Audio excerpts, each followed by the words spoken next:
The Anchor Hocking Glass Corporation brings you Crime Photographer.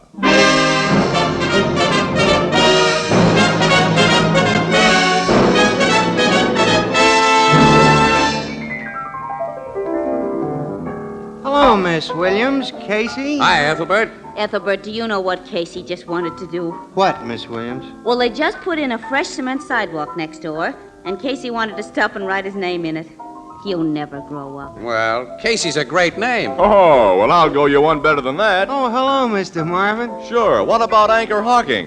You know, Anchor Hocking is a great name in glass.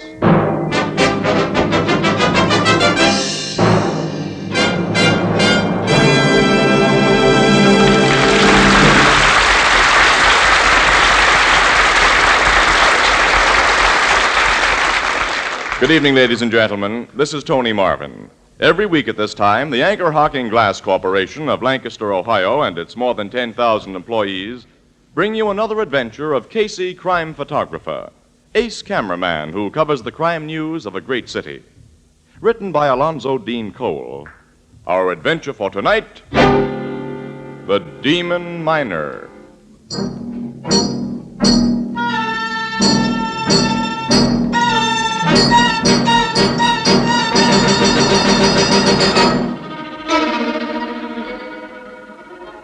Morning. A desolate little graveyard. In the distance, beyond the gray tombstones, can be seen the stark outlines of a towering coal breaker and row upon row of coal miners' cottages. Shivering in the cold rain, a small group of men stand bareheaded. Won't be long now, Eddie. No, Frank. In a couple of minutes, they'll start shoveling dirt on poor Joe's coffin. This is the 6th time in just the last 2 months that you and me have come to the graveyard to watch a guy we've worked with put away. I'm thinking of that, Frank. I've known plenty of accidents to happen, but when 6 in a row get killed by fallen roof rock, one right after another in the same mine level, well, it makes you wonder. Yeah, especially when you're cutting out coal in that level yourself like we are. Some of the guys say there's a hoodoo on Bristol level, Eddie.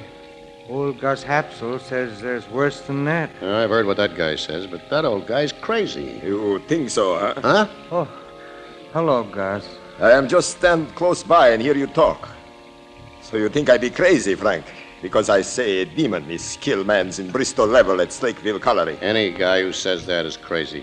You do not know what we of old country know. I was talking to a Welchman the other night, Frank, and he said when he comes from plenty of miners, there's something funny that happens underground. Spirits called knockers and spriggans and demon miners. Oh, nuts. He says this demon miner works with a pick about 10 times the size of ours, a pick that makes a big hollow sound. And when guys hear it, it means someone's gonna die.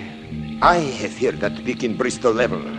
Also, I have seen the demon there. I still say nuts. It was when Nick Tanofsky got killed. I'm working place next to Nick. All at once I hear big thump, thump, thump. And I hear Nick yell.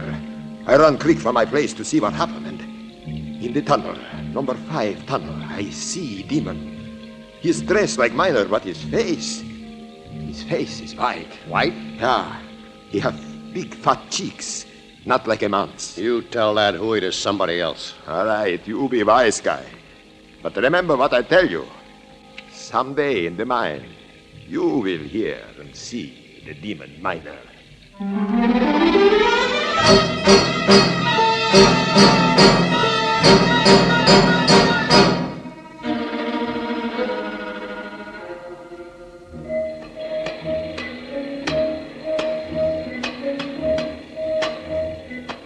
Hand me some more tampon bags, Eddie. Here, Frank. I've only got one more charge to fix, and then we'll hook up to the firing box. You're putting in a lot of powder. 30 sticks. You know, we've got the old croaker working next to us today. Gus? Gloomy Gus. He's got 63 place. While you were out getting powder a while ago, he came in here to borrow my pick. Said he busted a handle of his. He's as crazy as a bat. He started right in about the evil spirits again. I guess I made him sore at the cemetery the other day. He seems to really believe he saw that demon miner. And he ought to have his eyes examined, or his head. Hello, guys. Huh? Oh, hello, Douglas. Hello. I just thought I'd tip you fellas off that the inside foreman's down here again this morning checking up.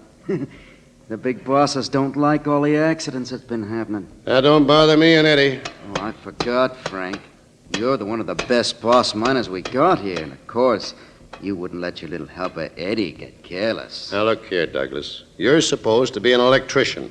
All your cables and connections are out in the tunnel, not in here. Suppose you attend to them. Sociable guy, ain't you, Frank? With people I like. Okay. So long, Eddie. So long, Douglas. Someday I'm going to poke that guy right in the nose. I'm no hypocrite. And I'd like you better, Eddie, if you had a little more guts, enough to tell him off. Well, Oh, I shouldn't have said that. I'm sorry, fella. it's okay. I know I'm kind of a soft. You're all right. And we'll have a couple of beers when we knock off. On me. Thanks, Frank. Well, everything is set here. I'll string these fuse wires to the box outside. Pick up those tools and come on. Yeah. The inside foreman spends most of his time in Bristol level these days. The accidents here have got him plenty worried. Mr. Travers is a nice guy. Too bad he wasn't made superintendent. And Travers would have made a good super. I guess he was plenty sore when Bill Jerome got the job. Well, I'm all hooked up, Eddie. Sing out the warning. Okay.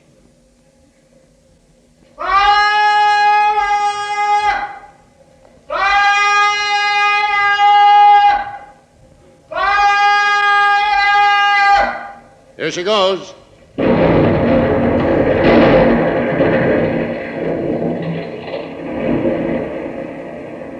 That'll kick up a lot of dust. It'll settle in a minute, and we can start loading the cars. Oh, just touch one off, Frank? Hey, Mr. Travers, how are you? I'm fine, thank you. How are you, Eddie? Okay, Mr. Travers. Are you fellas seen that electrician Douglas around here? Just a few minutes ago. He went down tunnel number 5. Oh, thanks. I want him to do a job. Yeah. Frank. Yeah? You and Eddie are always careful to test roof rock after you blast. Oh, sure, Mr. Travers. Okay. I'll see you later. He's worried, all right. Yeah, I bet he ain't as worried as that new super is. Jerome's the guy the big bosses hold responsible for production. And that's dropped off plenty on account of them accidents. Yeah. A lot of guys are superstitious. They won't work in Bristol level anymore. Croaking old gloomy Gus has had a lot to do with that. Oh, dust should be settled by now. Let's go back. Okay. Hand me that safety lantern. It burns all right. No gases here. Coal broke up nice. Gus has my pick. Get it from him, Eddie. I'll use yours to sound the roof rock while you're gone. I'll get your pick from Gus. It's solid here. This is okay. That chunk has to come off. Everything looks all right now. What was that? What makes that knocking? Hey, who are you coming in here? That white face. The wizard demon killer. Don't!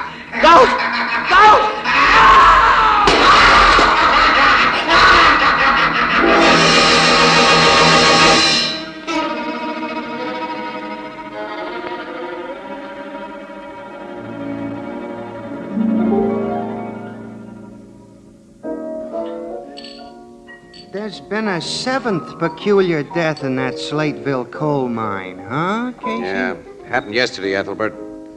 Miner named Frank Adams was killed. Apparently by a piece of falling roof rock, like the other men before him. Yeah, and a few minutes ago, City Desk gave Annie and me an assignment to go to Slateville and look around. Mm-hmm. We're taking an early train tomorrow. Want to come along, Ethelbert? Who, me? After last week, I've had enough excitement. Oh, you're a softy. Well, you'll write up the story, Miss Williams, and Casey'll take pictures, huh? Oh, no, our assignment's a little bigger than that this time, Ethelbert. Yeah? The superintendent of the mine knows Casey, and while the state police have all the facts, he's asked the paper to have Casey do a little private investigating. You're going to Slateville as detectives, huh? Oh, Bill Jerome, the super, knows about a couple of lucky breaks I've had working with the cops. So he's got an idea that Well, I don't know. When I'm in the city here, I know my way around. I've got a lot of smart, friendly cops to back me up when I make a play, but, well, I don't know anything about coal mines. Afraid you won't do so good when you're on your own, huh? I think our boyfriend has a case of cold feet, Ethelbert. Huh? What? Mm-hmm. Yeah, I guess you're right, Annie. Look, I'll see you later. Where are you going? Well, I'm going to the public library. I'm going to read up on coal mines. Yeah, when I see Bill Jerome tomorrow, I won't be altogether a dope.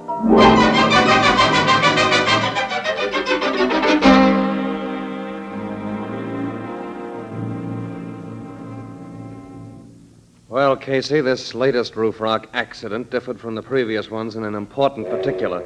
Frank Adams lived long enough to mumble a few words. Yeah? What were they, Bill? White-face demon miner. Demon miner. Say anything else? Nothing that could be distinguished. This Gus Hapsel you mentioned, Yeah. He described the demon miner before as having a white face, didn't he? Yeah, after Nick Tarnowski was killed. Yes, and this thing was dressed in miner's working clothes and had very fat cheeks. Yeah. Well, who was the first to reach this miner, Frank Adams? Gus Hapsel was. He usually worked next to Adams, but he'd gone to borrow a pick. Gus says he heard Adams scream, and he hurried back. Yeah, was Eddie Bliss the second to reach Adams? Yeah. A few seconds later, he and Gus were joined by one of our electricians, a man named Douglas, and George Travers, our inside foreman. Gus claims that after the scream, he saw a shadowy figure disappear into a passage off number 5 tunnel. He's sure it was the demon miner. Where were the other two men? Douglas and Travers were in number 5 tunnel, too, but at a considerable distance from each other. Uh-huh. You've got to find out what's in back of this, Casey. The demon miner theory's ridiculous, of course, but it's ruined morale, cut production in half.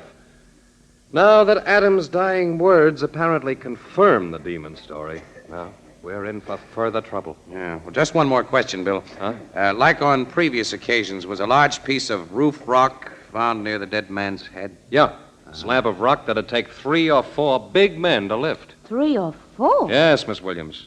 As in the other cases, Adams' hard hat had been crushed and his skull fractured. What's a hard hat, Mr. Jerome? Well, it's... It's the miner's name for the protective helmet he's required to wear, Annie. Oh. Yeah. I know a little bit about mines and miners. Library. Well, we'll go down to the mine, Bill, to Bristol level. Yeah, I guess. I'll arrange for it right away. My inside foreman's waiting in the other office.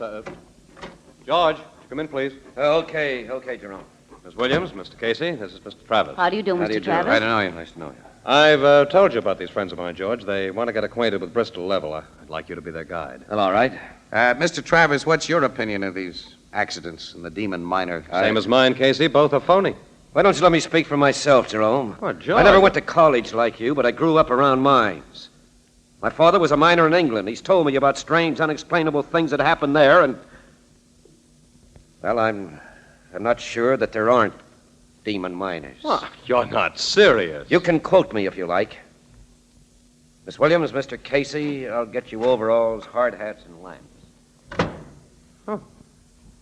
Travers is a nice fellow, Casey, but he thought he should have had the job I got. I see. Yes. I want to become better acquainted with Travers. Yeah. Meet Douglas, and Eddie Bliss, and old Gus.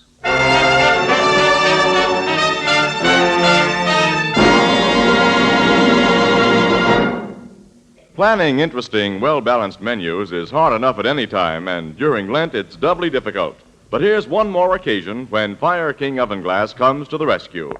All sorts of delicious, nourishing meals can be planned around a single big Fire King Oven Glass casserole dish.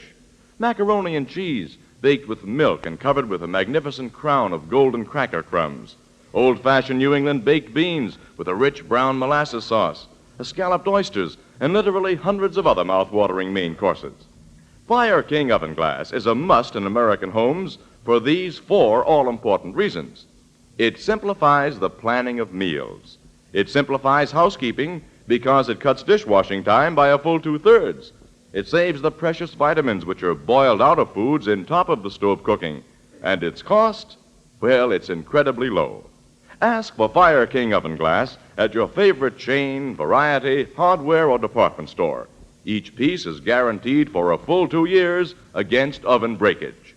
Beautiful, practical, inexpensive Fire King Oven Glass is a product of Anchor Hocking. A great name in glass.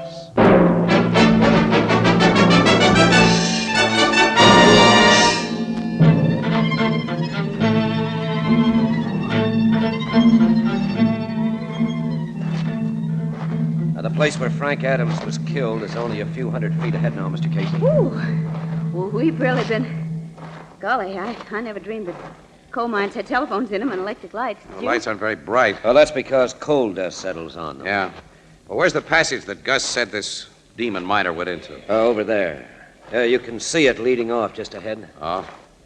Frank's place is right here. In that dark hole? Yes, Miss Williams.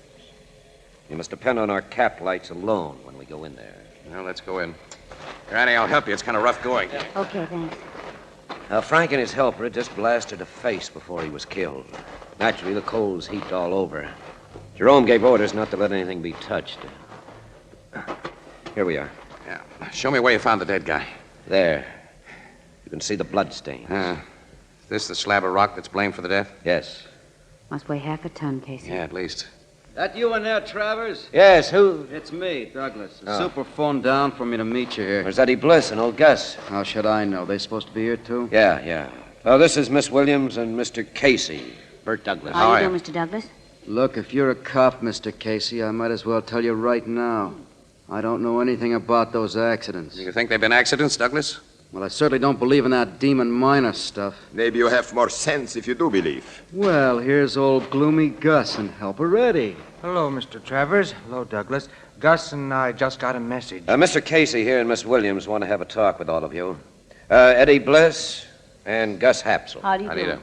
All I know about the accident, Mr. Casey, is that poor Frank was lying there with Gus kneeling beside him when I come running in, and that big slab of roof rock. That hunk of roof rock did not kill Frank Adams. It was the demon miner's peak that bust his head. Ah, you're nuts, Gus. Maybe he isn't, Douglas. Say, Mr. Travers, you don't think... I'm keeping an open mind. Wonder how this got here. What'd you just pick up out of that coal, Mr. Casey? Nothing at all. Casey? It was something. You just stuck it in your pocket. Yeah, I see you, Never mind, we'll talk about it later. Well, now there's no reason for me to keep you from your work. You can go ahead. Go after we just got here? Yeah, Douglas, yes. I want to talk to all of you again about an hour from now. Okay. Going down number 5, Eddie? Yes, Douglas. Come on. This is screwy. Taking that guy off his job and... You want talk with me later, huh? Yes, Gus. All right. I go back to work. Mr. Casey, I don't quite understand. Look, I'd like to examine this place with Miss Williams alone, Mr. Travers, if you don't mind. Well, you want me to go, too? Yeah, if you don't mind. Only outside in the tunnel for a few minutes. I'll call you when I'm through here. All right, I'll wait for your call. What's this all about, Casey? Annie, I want one of those 4 guys to get very nervous. All of them seemed very nervous when they left just now. What was it you picked up out of the coal? Here, take a look. A black powder It's puff. just an ordinary powder puff covered with coal dust, Annie, and underneath the coal dust, when I ruffle it up It's like full of this... white powder. Get it, Annie? The white face of the demon A miner. man covered his coal-grimed face with white powder. Sure. And Then after he made his kill, all he had to do was to rub some coal dust on his face over the powder, and he could reappear almost instantly in his normal character. listen, all of those 7 men have been murdered then. I think so, Annie. But how? Nobody could lift the huge rocks that crushed their skulls. Annie, look. Couldn't the killer have bashed his victims with a hunk of rock that he could handle, and then have dragged the bodies over near another piece too big to handle, just to make things look like they weren't? Uh-oh. But why were the murders committed? And who done it? I don't know yet. Look, I'm going to call Travers back and leave you here with him. With the excuse that I want to explore some of those side passages alone, which I do. After that, I'm going to make whoever dropped that powder puff a very nervous guy.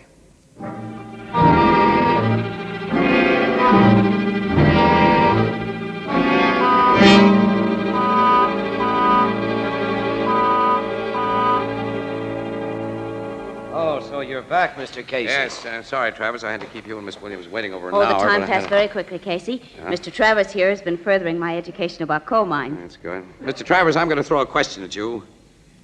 If the recent deaths here were really murders, whom would you suspect of committing them? I think the man you should investigate is Douglas. Huh? Why? Well, he's always got a chip on his shoulder. He doesn't like anybody. Nobody likes him. Have you got anything real on Douglas? No. Okay, well, look, would you bring him in here, and old Gus and Eddie Bliss? I'd like to talk to all of you together. All right, I'll be back with him just as soon as possible. Annie, these boys seem to be playing a game, you know that? Each one trying to throw suspicion on the other. Did you learn anything worthwhile from the others? No. The killer knows he lost that powder puff, and he suspects that I found it in this pile of coal. So he's afraid, see? You're going to try to get it back. And to bump off the only two people who know about it. You don't mean us. Yeah, who else?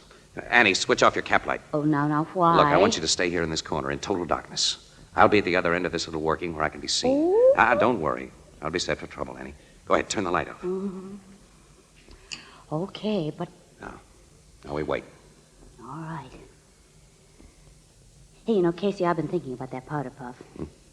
It can account for the dead white face of the demon miner, but it doesn't explain the puffy cheeks and all that. Casey. What? That powder puff you found was mine. What? Yours? Of course I had one of that size in a pocket of these overalls before we came down here, and now it's gone. Annie, Look, this means the whole idea's cockeyed. Why didn't you tell me? me? I didn't know it was gone till now. It never occurred to me to look until I just... Casey. Casey, do you hear that knocking? I sure do. That is the sound of a giant pick. Annie, you stay here. Don't leave me, Casey. It's coming closer. Oh, Casey, that face! Listen, this nothing isn't human. It is a demon. And look out, it's going to kill you. Oh, it's not! Casey! I'm okay, Annie. You only broke my cap light. Yeah, but I can't see. Annie, he's broken away from me. Turn on your light so I can see. Just will a you? minute, I can't find the switch. Oh, there, I have it now. Where is he? Well, the thing seems to be gone. Wait a minute. He ran back into the tunnel, Annie. I'm going after him. Don't leave me! You stay there. Oh, gee. All right.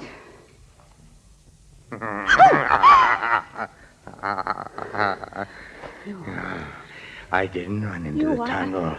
I was behind this pile of coal. Don't you come any closer to me. Keep away. Don't,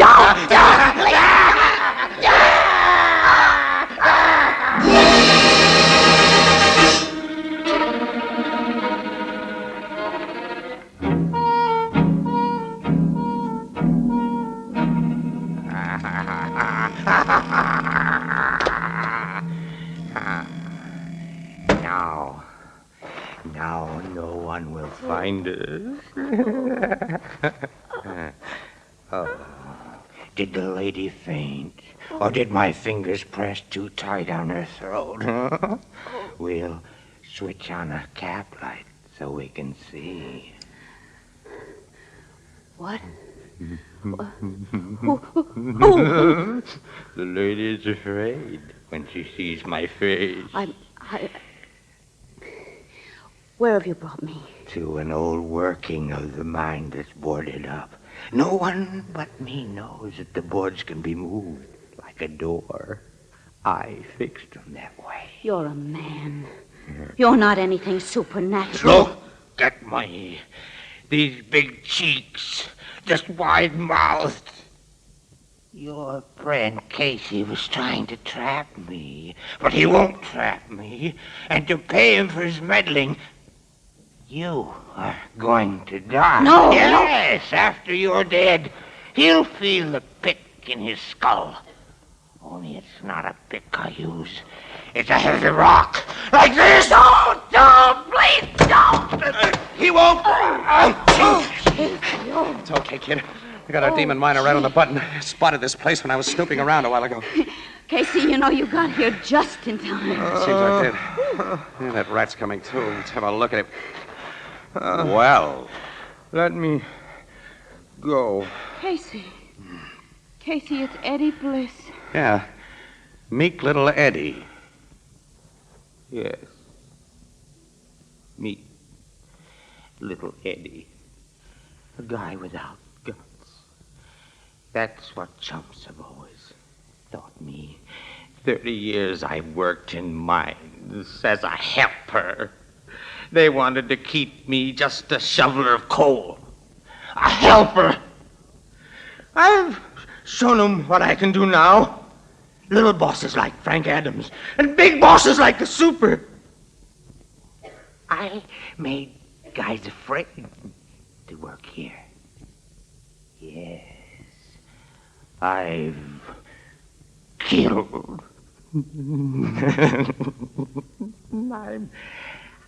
I'm the boss now. I'm the boss now. Casey, they never sent him to the chair. No, it's a squirrel's nest for Eddie. There are still a few things I don't understand about this. Well, I can explain them to you, kid, after I get a camera. I've got to take some pictures of this demon miner.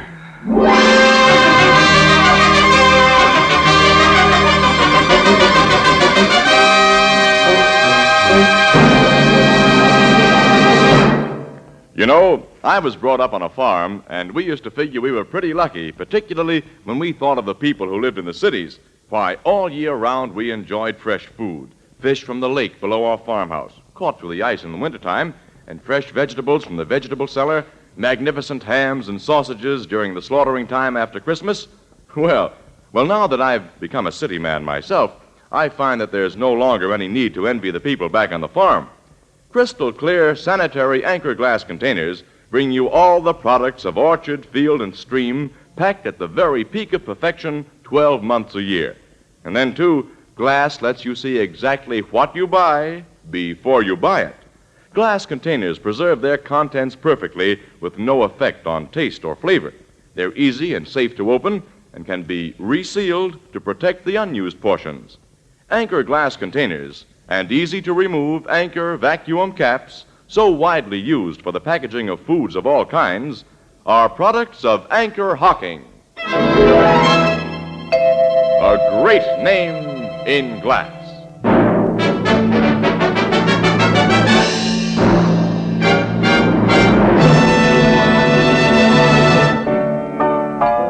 I can see why heavy powder accounts for the guy having a white face in that dirty mine, Casey.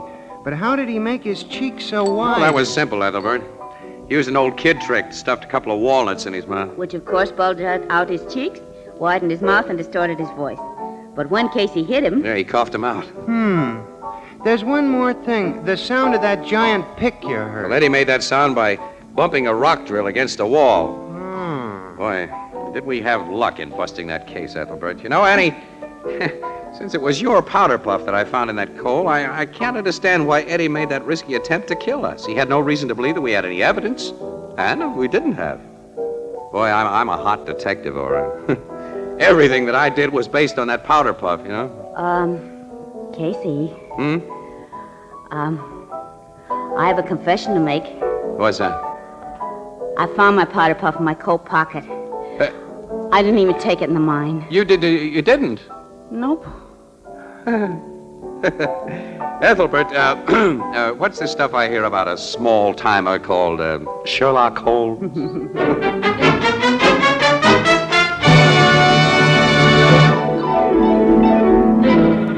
Prime Photographer, starring Stotts Cotsworth as Casey, is brought to you each Thursday by the Anchor Hocking Glass Corporation, makers of Fire King Oven Glass. Anchor glass containers, Anchor caps and closures. All products of the Anchor Hocking Glass Corporation. A great name in glass.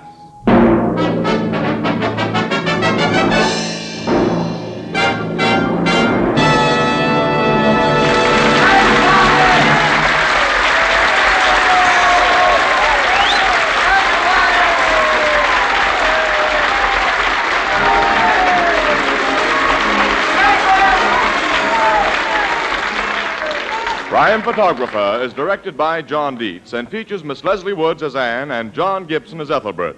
Eddie was played by Ted Osborne. Thursday night on CBS is the biggest show in town, so stay tuned for exciting dramatizations on Reader's Digest Radio Edition, which follows immediately over most of these stations. The Red Cross carries on for veterans, for military hospitals, and for all communities in time of disaster. You can help by giving generously now. This is Tony Marvin saying goodnight for the Anchor Hocking Glass Corporation of Lancaster, Ohio, the world's largest maker of household glass. This is CBS, the Columbia Broadcasting System.